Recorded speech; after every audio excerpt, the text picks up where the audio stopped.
বলছিলাম যে সুমন্ত কোলের ম্যাটারটা অ্যাকচুয়ালি কি এবং আজকে কি অর্ডার হলো কন্টেম্পট অ্যাপ্লিকেশনে?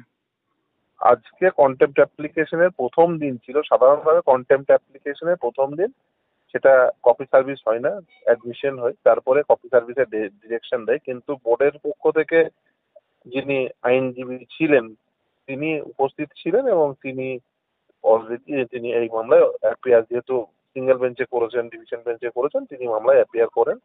আমার বক্তব্য ছিল অত্যন্ত পরিষ্কার যে মহামান্য বিচারপতি রাজশেখর মান্তা তিনি নির্দেশ দিয়েছিলেন, সেই নির্দেশকে চ্যালেঞ্জ বোর্ড ডিভিশন বেঞ্চে গেছিল এবং বোর্ড ডিভিশন বেঞ্চে হেরেছিল। তারপরে সেই ডিভিশন বেঞ্চের অর্ডারকে চ্যালেঞ্জ করে বোর্ড সুপ্রিম কোর্টে গেছিল, সুপ্রিম কোর্টেও হেরেছে।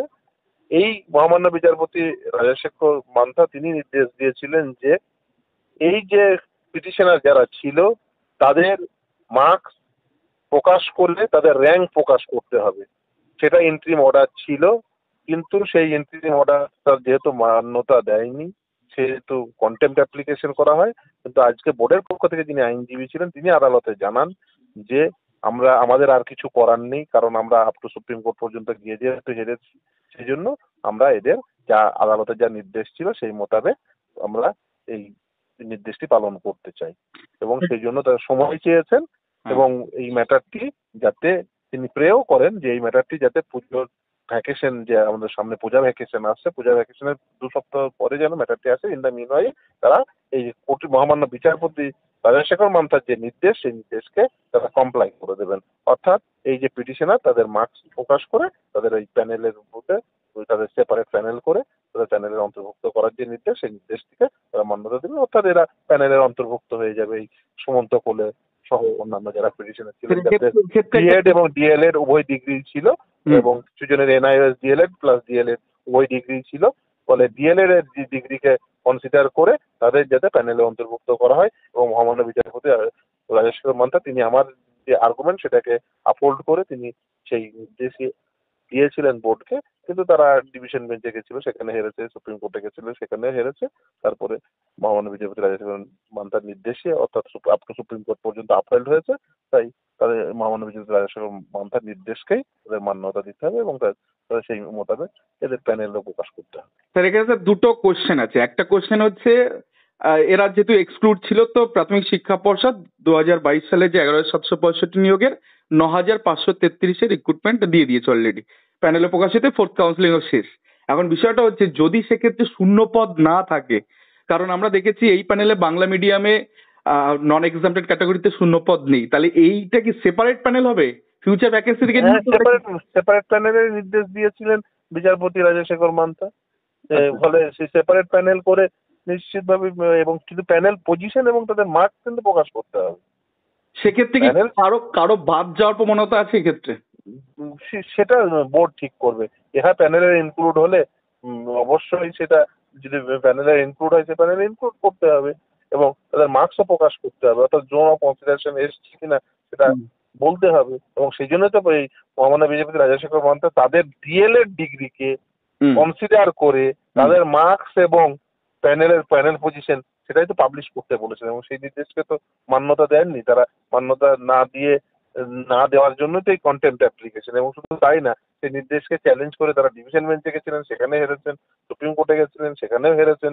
ফলে সেই নির্দেশই বহাল থেকেছে, বিচারপতি রাজশেখর মান্তার নির্দেশই বহাল থেকেছে। ফলে মহামান্য বিচারপতির যে নির্দেশ সেই নির্দেশ মোতাবেক তাদের কাজ করতে হবে, না হলে তাদের এগেন্সটে রুল ইস্যু হবে। এবং তারা বলেওছেন, তারা আদালতে বলেওছেন আজকে যে হ্যাঁ তারা সেই নির্দেশ পালন করা ছাড়া তাদের অন্য কোনো উপায়ও নেই, কারণ এটা আপ টু সুপ্রিম কোর্ট পর্যন্ত টেস্টেড হয়েছে এবং সুপ্রিম কোর্ট পর্যন্ত মহামান্য বিচারপতির যে নির্দেশ সেই নির্দেশটাকে আপহোল্ড করেছে। আর একটু আপনার জ্ঞাতার্থে একটা বিষয় জানাই, 2022-এর একটি মামলা চলছে, যে মামলাতে জাস্টিস হিমাকলি ম্যাডামের একটা অর্ডার ছিল যে ভ্যাকেন্ট সিট ধরেন 11,765 টোটাল সিট, 9,533-এর মধ্যে তারা সার্টেন কিছু সিট তারা দিয়ে দিয়েছে। ভ্যাকেন্ট সিটে কিন্তু অনলি ফর 2022-এর জন্য কিন্তু সেখানে স্টে আছে যে এই সিটটাতে আর কেউ নিয়োগ পাবে না। আবার এদিকে সিঙ্গেল বেঞ্চের এই যে সিয়াসের মান্তাসের অর্ডারে সেক্ষেত্রে সেপারেট প্যানেল হবে এবং তাদের র্যাঙ্ক পজিশন জানাতে হচ্ছে। তাহলে ভ্যাকেন্ট সিটে পর্ষদের যাওয়ার ক্ষমতা নেই, কারণ অ্যাপেক্স কোর্টের ক্ষেত্রে অর্ডার রয়েছে। আর 9,533, তাহলে এরা যদি ইনক্লুড হয় তাহলে তো সেক্ষেত্রে কিছু এক্সক্লুডও হয়ে যাবে। দেখুন সেটা কি হবে না কি করবে সেটা বোর্ডের বিষয়, কিন্তু এই যে বিচারপতির যে নির্দেশ, হুম সেই নির্দেশ তো আপ টু সুপ্রিম কোর্ট পর্যন্ত আপহোল্ড হয়েছে এবং সেটা সুমন্ত কোলেদের পক্ষে গেছে। হুম হুম ফলে খুব স্বাভাবিকভাবে পিটিশনাররা যেহেতু সেখানে রিলিফ পেয়েছেন, পিটিশনাররা যেহেতু সেখানে আপনি বলতে পারেন জিতেছে, হুম পিটিশনার সিঙ্গেল বেঞ্চে জিতেছে, পিটিশনার ডিভিশন বেঞ্চে জিতেছে, পিটিশনার সুপ্রিম কোর্টেও পিটিশনারদের কন্টেনশনটাই আপহোল্ড করেছে সুপ্রিম কোর্ট। ফলে এই যে মহামান্য বিচারপতির যে নির্দেশ, সেই নির্দেশ তো বোর্ডকে পালন করতেই হবে, নাহলে তো, এবং তারা বলেওছে আজকে যে হুম তাদের পালন করা ছাড়া অন্য কোনো উপায় নেই, এবং হুম কিভাবে পালন করবেন সেটা বোর্ডের বিষয়।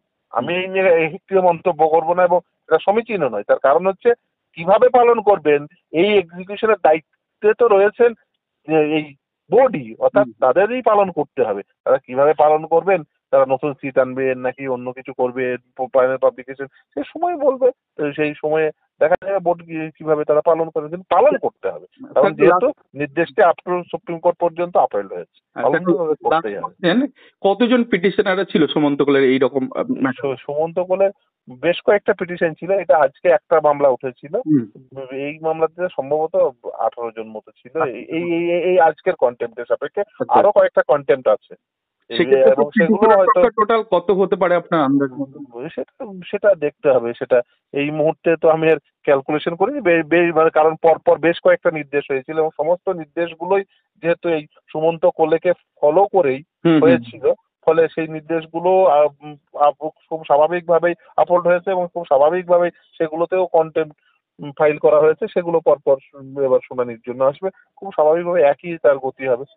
বেশ কিছু ক্যান্ডিডেট তো আছে, বেশ কিছু ক্যান্ডিডেট হবে হয়তো, ঠিক আছে স্যার। সংখ্যায় হয়তো হয়তো 40-50 বা 70, যাই হোক কিছু একটা হবে। কিন্তু এই মুহূর্তে আমার সেই প্রতিটি মামলার কোন রিট পিটিশনে কতজন রয়েছে সেটা মাথায় রাখলে স্বাভাবিক। হ্যাঁ, সেটা দেখতে হবে।